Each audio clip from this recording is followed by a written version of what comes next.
اور ابراہیم کو بھی بھیجا جب انہوں نے اپنی قوم سے کہا اللہ کی بندگی کرو اور اس سے ڈرو، اگر سمجھو تو یہ تمہارے حق میں بہتر ہے۔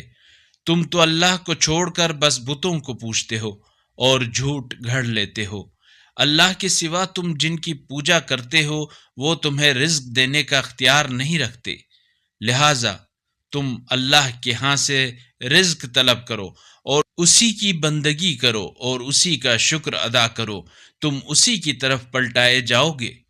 اور اگر تم تکذیب کرو تو تم سے پہلے کی امتوں نے بھی تکذیب کی ہے، اور رسول کی ذمہ داری بس یہی ہے کہ واضح انداز میں تبلیغ کرے۔ کیا انہوں نے کبھی غور نہیں کیا کہ اللہ خلقت کی ابتدا کیسے کرتا ہے، پھر اس کا اعادہ کرتا ہے؟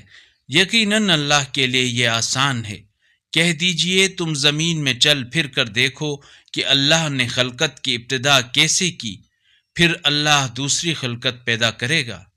یقیناً اللہ ہر چیز پر قادر ہے۔ اگر اس قرآنی کلپ نے آپ کے دل کو چھو لیا ہے تو براہ کرم چینل کو سبسکرائب کر لیجئے اور بیل آئیکن کو دبا دیجئے۔ اللہ نور السماوات والارض، اللہ آسمانوں اور زمین کا نور ہے۔